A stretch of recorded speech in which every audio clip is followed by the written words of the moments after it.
जब एक fast moving electron किसी टारगेट मेटल से हिट करता है तो इस प्रोसेस में एक्सरे प्रोड्यूस्ड होता है। एक्सरे प्रोडक्शन के दो मैकेनिज्म है।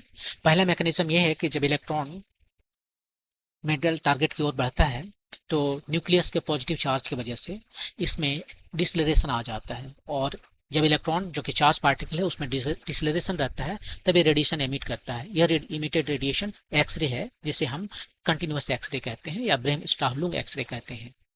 दूसरा मैकेनिज्म है कि ये fast moving electron actually target metal को हिट करता है, और हिट करने के बाद किसी भी एटम के कोर इलेक्ट्रॉन्स लाइक के सेल या एल सेल के इलेक्ट्रॉन्स को नॉकआउट कर देता है, और इस वजह से के या एल सेल में एक वैकेंसी प्रोड्यूस हो जाता है। इस वैकेंसी को भरा जाएगा हायर एनर्जी स्टेट के इलेक्ट्रॉन के द्वारा जंप करके, और इस जंपिंग के प्रोसेस में रेडिएशन बाहर आता है, और ये रेडिएशन को हम कैरेक्टरिस्टिक एक्सरे कहते हैं।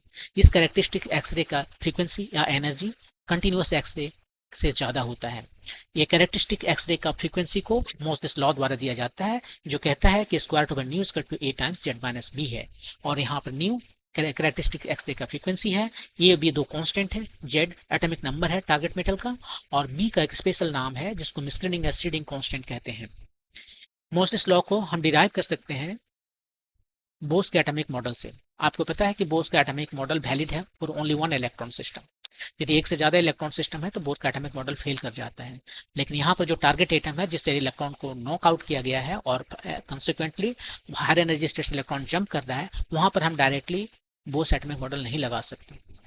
और जो मेन मॉडिफिकेशन यहाँ पर देखा जाता है वो ये कि इलेक्ट्रॉन जो फोर्स फील करता है ड्यू टू न्यूक्लियस, वो हाइड्रोजन एटम में जब एक अकेला इलेक्ट्रॉन है तब, और अब जबकि बहुत सारे इलेक्ट्रॉन हैं, दोनों में डिफरेंस होता है। अब जब बहुत सारे इलेक्ट्रॉन हैं तो इस न्यूक्लियस के द्वारा जो फोर्स ये फील करता है वो कम हो जाता है due to the presence of inner core electrons. जब इस बात का हम को अकाउंट में लेते हैं तो हमें मोजलेस लॉ मिल जाता है। यहाँ पर ए और बी दोनों ही के सीरीज एल सीरीज पे वैल्यू डिफरेंट होते हैं।